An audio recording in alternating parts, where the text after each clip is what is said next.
Hello everyone, my name is Michael Brooks. I'm the Vice Chairman of the Sullivan County Legislature, and welcome again to our Town Hall on behalf of our Chairman, Robert Doherty, and the rest of the Sullivan County Legislature.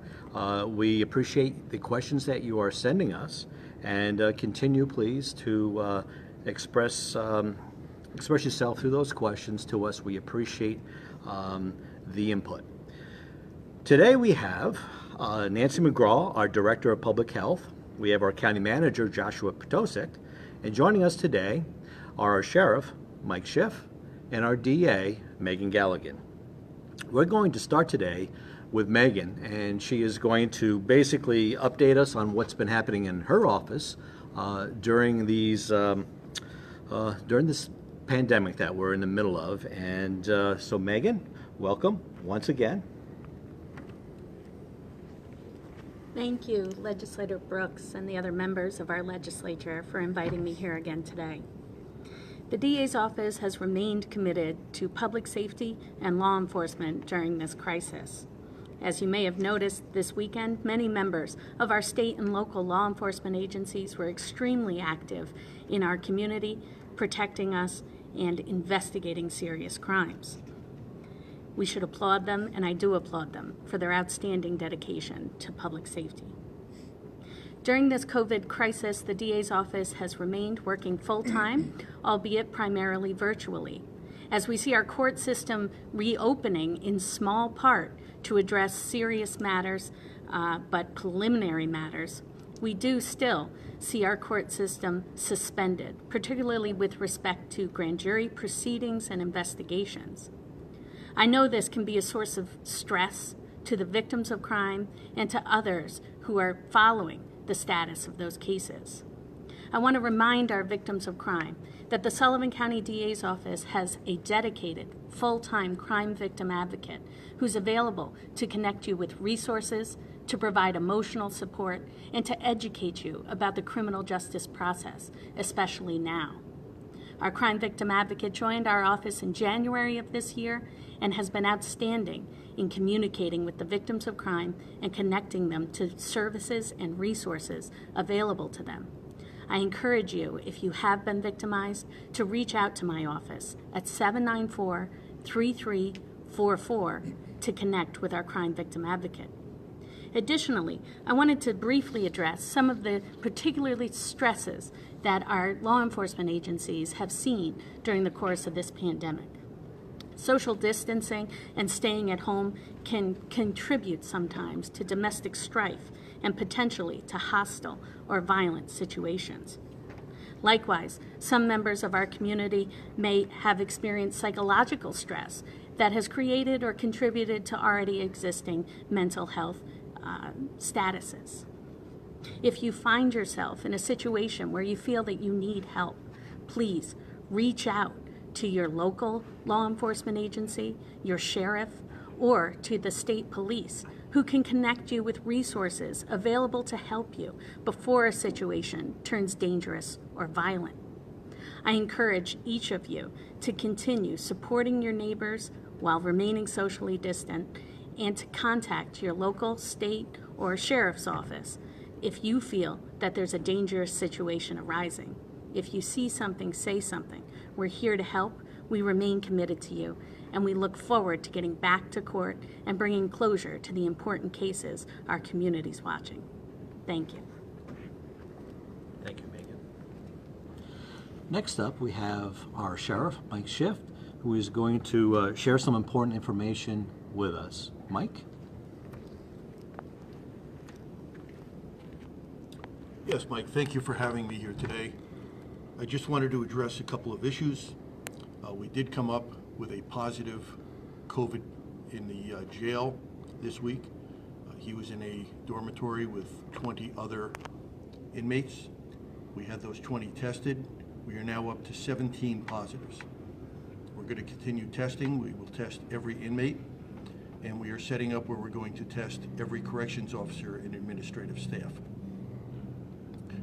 At this point, we're working with the Correction Commission on quarantining, separating with their guidance on how we need to proceed. As always, our correction staff, our administrative staff, nursing staff, always rise to the occasion, and this will be no different. We will get the job done. Our first role here will be to diagnose it and find out exactly where we are, and again, to figure out how we need to move forward. And we'll do that in conjunction with the legislature, and we will get through this. Thank you, Mike.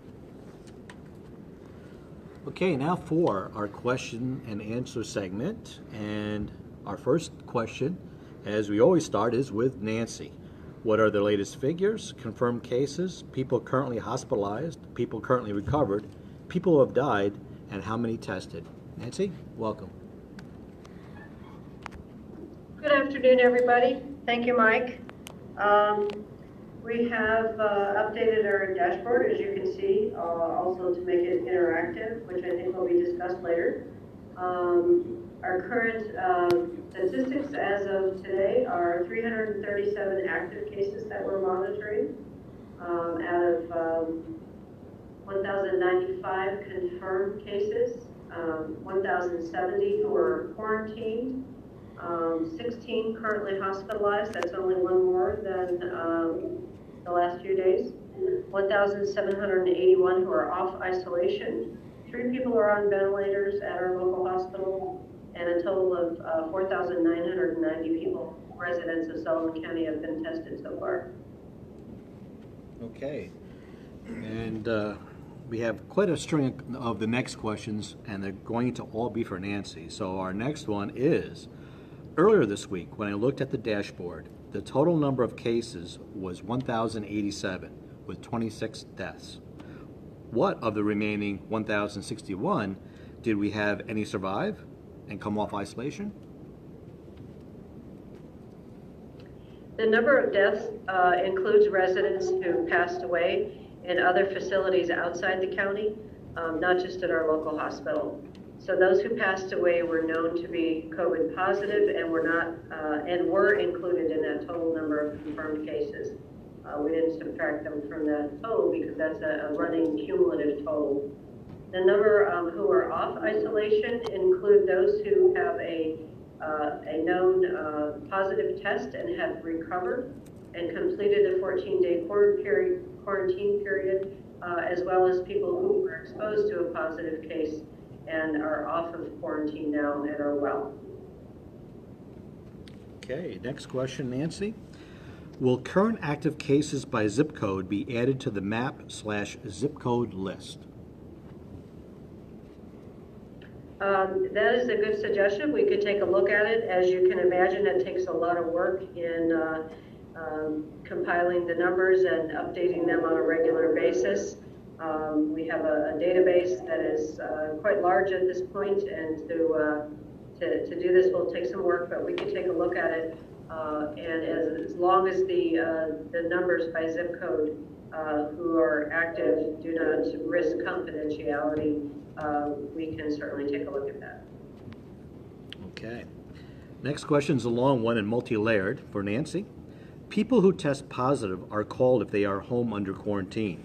But with people from outside the county who only have cell phones, how do we know when they're staying here in the county that they are in quarantine if they have tested positive? What stops someone from downstate from coming up here and spreading the virus? So anybody who's positive for COVID-19 has been put under an isolation and quarantine order by the county of residence, by the county health department, of their primary residence, and they need to follow those orders. Those are legal orders for isolation and quarantine, and they must remain at their primary residence. They are monitored on a daily basis by the county health department in which they live. With the contact tracing initiative of the state, that will also be, some of that will be taken over by the state health department to increase our capacity for daily monitoring. That is really the best way to ensure that we get through this, that people remain in isolation and quarantine for the period in which they are under that order, in order to prevent further community transmission, and I can't stress that enough. Unfortunately, there's not a lot we can do to track down somebody who may be violating another county's isolation and quarantine order. because we don't have that data or information and it's not shared with us. Should we be able to work with a new system that's being rolled out in terms of statewide contact tracing and that initiative, that may change. Thank you, Nancy. Next question is for Nancy as well. What are the current numbers of total ventilators available and those in use? The current number of ventilators available at the hospital remains at 21, and as of yesterday, there were 3 being used. Okay, next question, Nancy. How many people in our local nursing homes have tested positive, and how many have recovered? Can you break it down by residents and staff?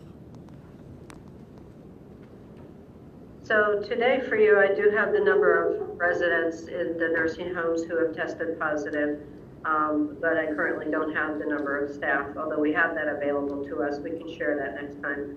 The number of positive residents at the Adult Care Center by Sunset Lake who have tested positive to date. Now, keep in mind that these many of these folks may have initially tested positive and they're beyond their quarantine period and they're doing fine. So 49 residents at the ACC, 6 residents at Schiff Rehab and Nursing Home. There are none at Roscoe Rehab and Nursing Home. And at our skilled nursing facility at the hospital at Catskill Regional, there are 15 residents who are positive. Okay, next question, Nancy.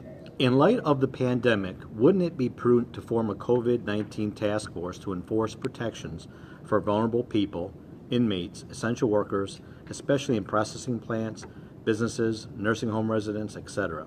There has been negligence where individuals have become ill and even died from the coronavirus. So we currently have a quote-unquote task force. I know that many other counties you may be seeing on the news have a different variety of a task force depending on how that's organized.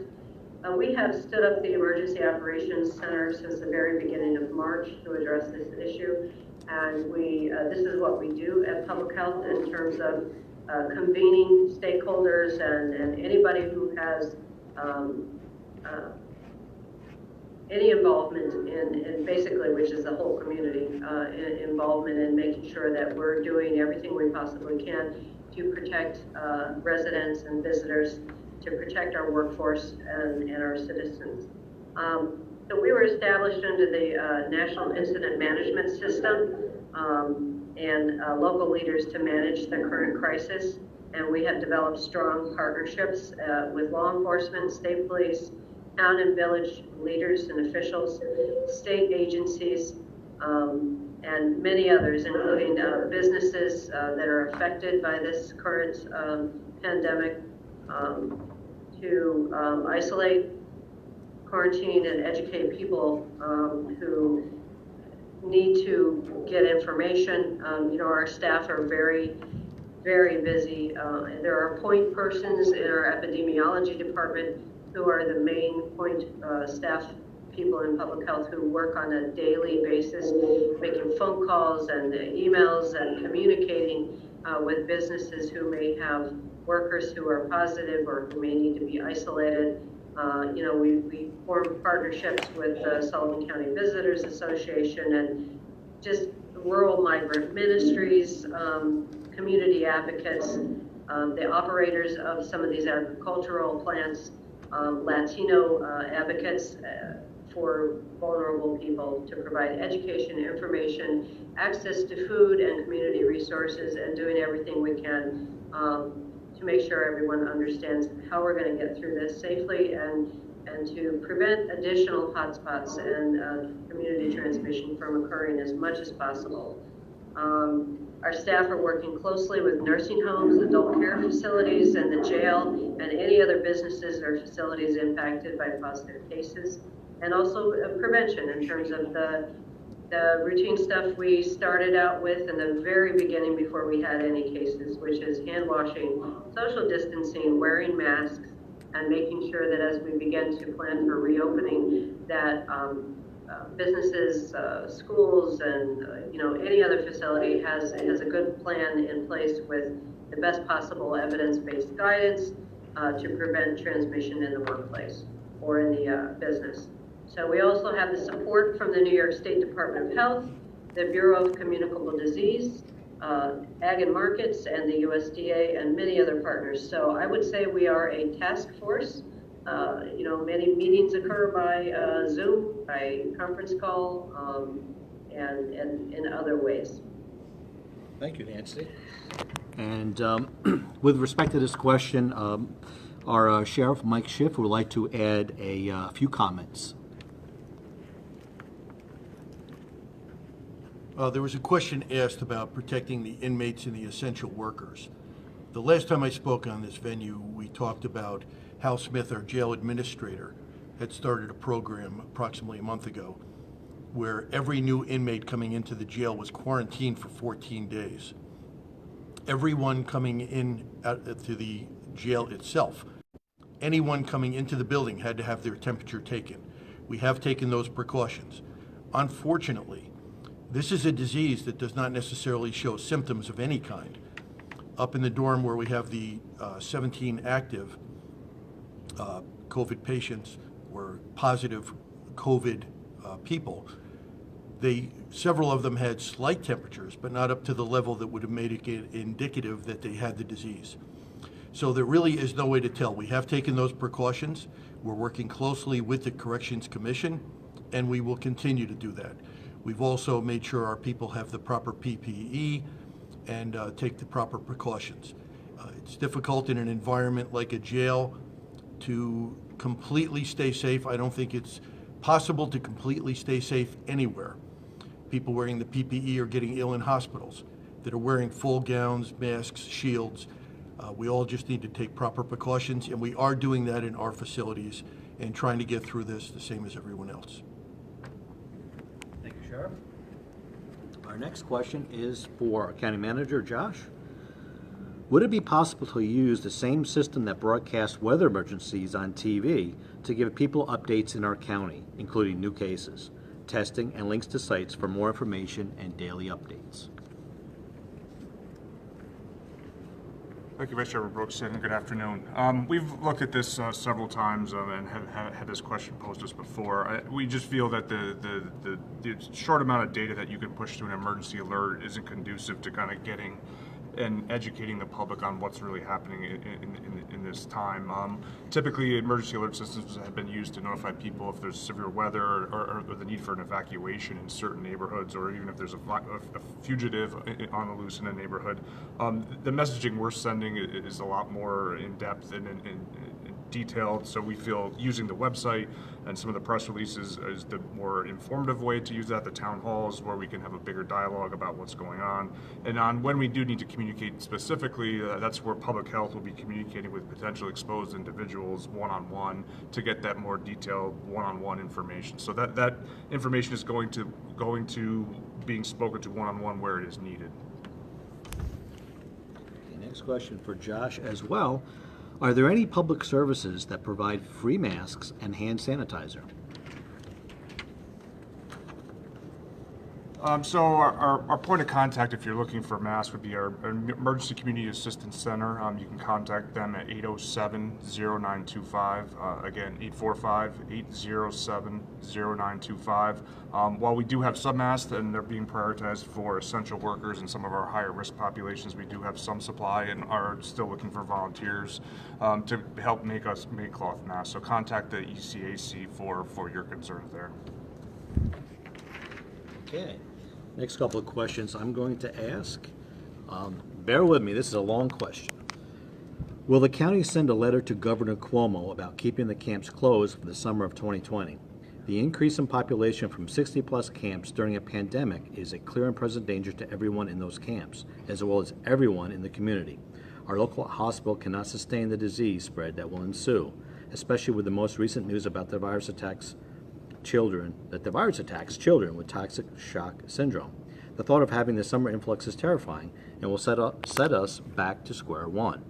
How can we be assured that we will still move forward, not backwards? Well, this is not just a Sullivan County concern. It's a concern that's echoed throughout the state. And we are in constant communication with the governor's office. It happens more than one time a day through our county manager's office and others. There is no, at this point, there is no, we are not looking to send a letter to the governor specifically about this, because we, as well as other counties that have similar concerns, are talking about this constantly. Right now, that decision is in the governor's hands, and we will wait to hear, because a lot of counties have been asking for direction, and that is what we are doing.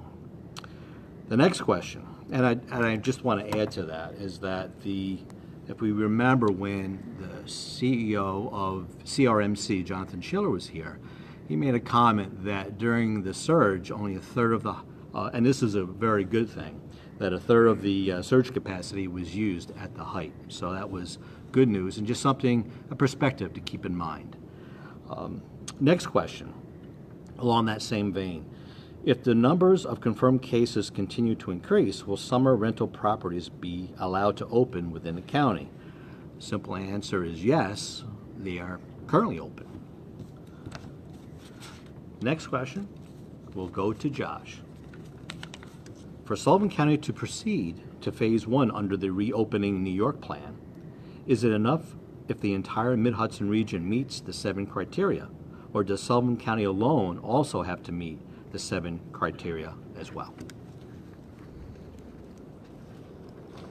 Yeah, so Sullivan County has been placed in the Mid-Hudson region with counties such as Westchester, Rockland, Orange, Dutchess, Putnam, and Ulster. So the data, almost on a county level, while we want to ensure the health and safety of our residents, from a strictly data perspective, our figures get rolled up into the Mid-Hudson region, and they're looked at as a region, not granular at each individual county.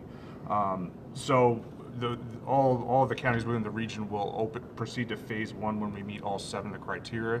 It won't matter that 1 or 2 counties aren't meeting their individual criteria within the county. So in theory, Sullivan could be maybe having 4 or 5 of the metrics being met, but the region has met all 7. We would be allowed to proceed to phase 1. So while I think there's been some conversation on it's maybe a detriment to be in the region, there could also be a benefit if we have, for instance, in the summer, see a spike in hospitalizations just because we have more people here. We wouldn't be penalized if the region was still meeting all 7 metrics. So it's really a data analysis on the data to determine the pros and cons of which region you're in. I think there are pros and cons of being in the Mid-Hudson, but hopefully the pros outweigh the cons at the end of the day. Thank you, Josh. Next question is for you as well. Is there any possibility that the Hudson Valley counties may be able to move forward as a region under the reopening plan separate from Westchester and Rockland counties, or will the whole Mid-Hudson region have to move together as a region to reopen? The Ulster County executive said he removed those counties from our region. Are we aiming for the same in Sullivan? Similar question, Josh. Yeah, there's been conversation. So there's a control room set up of the Mid-Hudson counties that are meeting daily as a group with the governor's office and his various commissioners and department heads. So that's been a benefit, and that group is charged with looking at the metrics of the data, but also analyzing and answering questions or asking questions about certain types of businesses that can open or can't open and how they can open safely. But no, there was a different group that was meeting, some of the Hudson Valley counties outside of Westchester and Rockland, that were just meeting on discussing best practices and discussing other things. And the conversation did come up about could we ask to be removed from the greater Hudson Valley, but that request is not going to be granted by the state. So we are going to be in the Mid-Hudson region for the duration. And I think it's kind of important. I wanted to speak to the metrics on. So there's 7 metrics that we have to meet as a region. We have succeeded in meeting 5 of those metrics. So there's 2 metrics that we haven't met. One which is trending in the right direction is new hospitalizations have to be under 2 individuals per 100,000. The region is at 2.25 as of the last report, which is down from 2.38, so we're trending in the right direction. The other indicator that we are trending in the right direction as well is a 14-day decline in hospital deaths, or under 5 deaths on a 3-day average. As of Tuesday, I haven't seen the new report that would reflect Wednesday. We are on day 3 of 14 of the hospitalization deaths decline. So hopefully that stays trending in the correct direction. But that's kind of what's happening as a region. We're going to be seen as an entire region, and our individual county data is almost irrelevant when we're looking at a phased reopening. Thank you, Josh. Next question is for you as well. Aren't we already operating under phase 1? From what I can tell, most manufacturing and construction, fishing, and select curbside service is already open in Sullivan County. What's the current status of the rest of the Mid-Hudson region? So again, all the businesses within the region are being treated the same. There's not businesses in Westchester that are being treated any differently from a like business in Sullivan. But no, we are not at phase 1. We are still under the New York pause. Once we meet the 7 metrics, we will then proceed. The state has promised us that could happen as soon as the next business day. We would be in phase 1. It's still somewhat unclear how long we'll have to be in phase 1 to proceed to phase 2 and likewise 3 and 4. I think if you're looking at the CDC guidelines, it may be 2 weeks for each phase, and if the metrics stay the same or go down, you could then proceed to the next phase. But I think specifically to the question, I mean, you're seeing some curbside pickup already. Yes, that's true if it's a food, a restaurant, or even a grocery store because they're essential services. But other retail, curbside pickup is prohibited. Retail can distribute if they're taking orders over the phone or a website. They can have one employee that is distributing to people's residents. That can happen currently. And as for all the regions across the state, low-risk businesses and recreations such as landscaping, gardening, tennis, and drive-in movie theaters are going to be open across the state once the New York pause is lifted on the 15th. Okay, Josh. Next question is for you, and it's a very long question, so please bear with me. It appears that the hotels, the Cartwright Water Park, and Resorts World's Catskills may be allowed to reopen in Phase 4, which should limit the transient population. If bungalow colonies, camps, or other summer businesses which encourage a large influx of outside visitors do not fall under this category, what kind of support can the permanent residents of the county give to you, our county representatives, in advocating for a restriction of large groups of vacationers until local residents can achieve health and reach the necessary phase milestones so that our local mom and pop businesses are able to begin to reestablish themselves? In other words, how can we help you to protect us?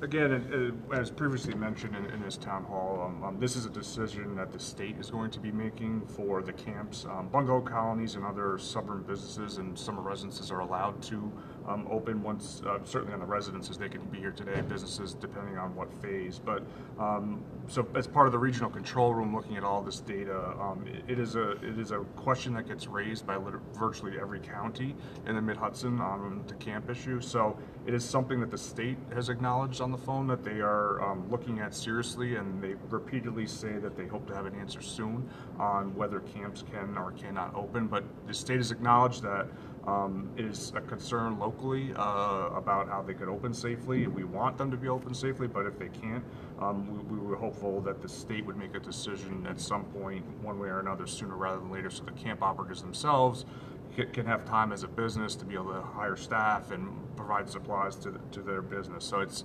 certainly, we've heard the public, certainly in Sullivan County and as a region, and we've elevated that to the state repeatedly, and it's something that we're hopeful that the state will make a determination on here in the near future. Thank you, Josh. And also, with regards to the question that was just stated, our sheriff, Mike Schiff, would like to make a few comments as well. Mike? Relative to the camps opening up and what their status is at this point, it'll be up to the governor in his executive orders what they do with the summer camps. I hear a lot of comments on the street. I have a lot of people calling me, and they seem to be more geared towards the Orthodox camps. There are a lot of camps in this county that are not Jewish. They're just regular camps.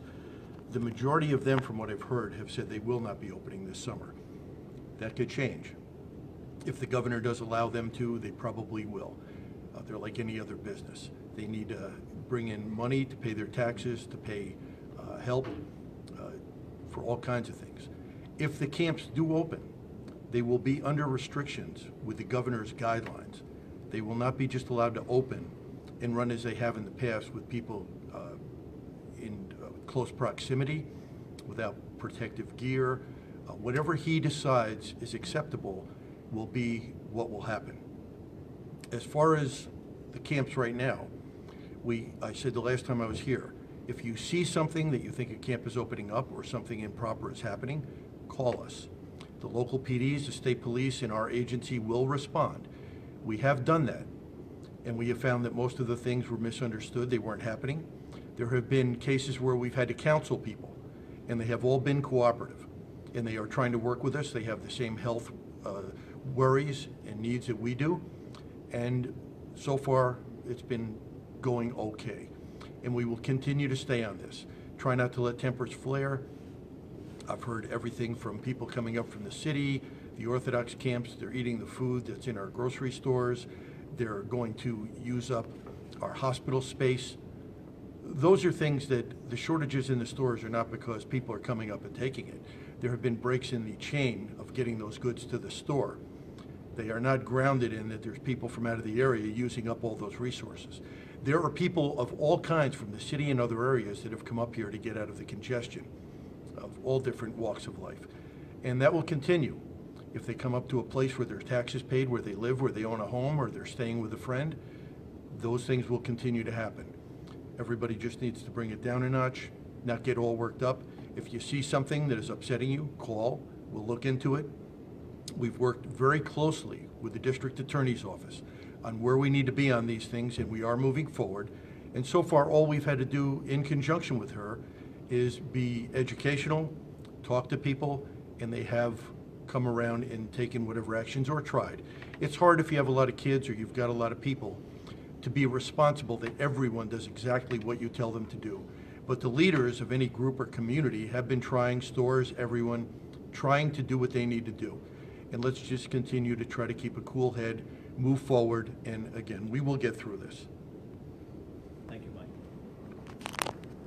The last question I will answer. We need to get into the green. I see there are courses for becoming a contact tracer. With so many of us out of work, how do we work on that? We are small business owners. How can any and all of us help? Can we get green in a week, a month?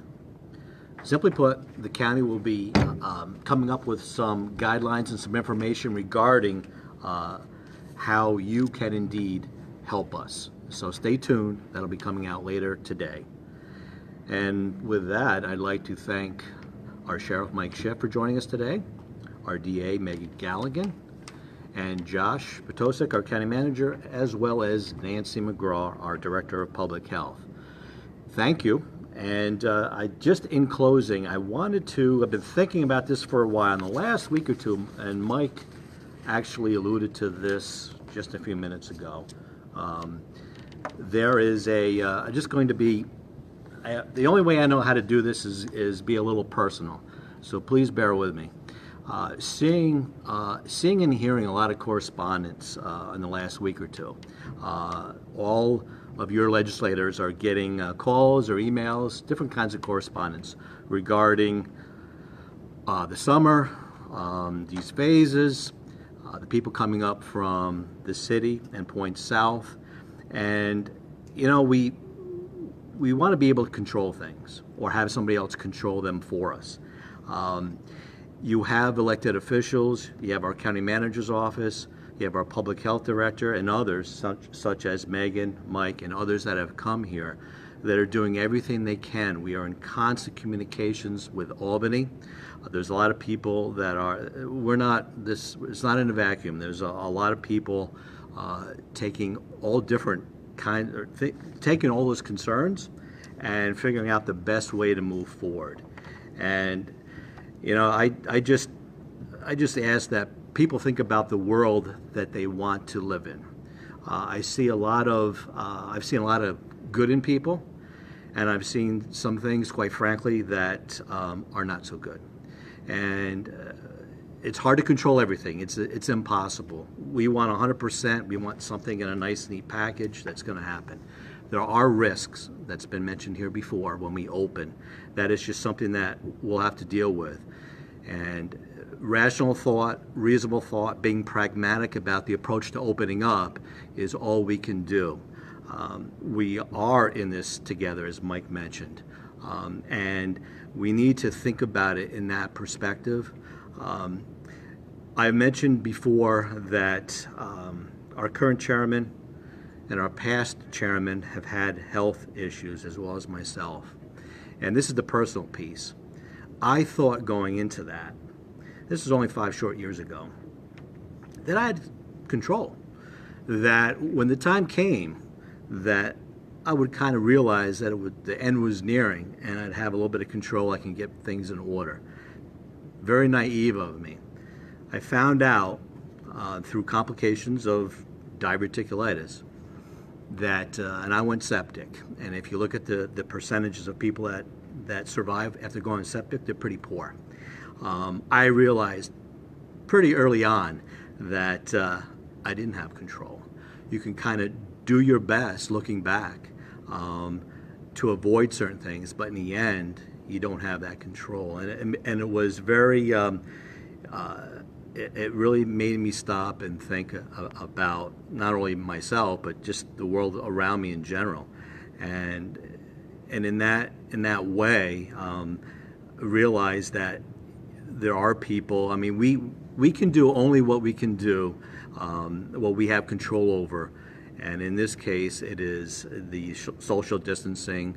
If you're in crowded places, the masks, washing your hands. You've heard it many times.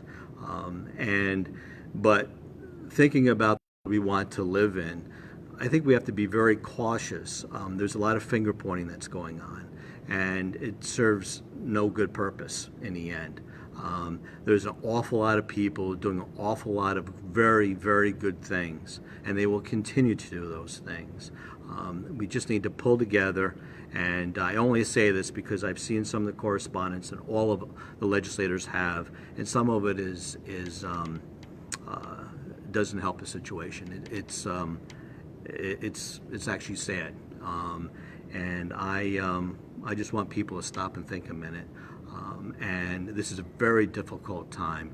We will get through this, but there is certainly no time to point fingers and cast stones at glass houses. So with that being said, I'm going to ask that everybody have a good afternoon and stay safe. Bye for now.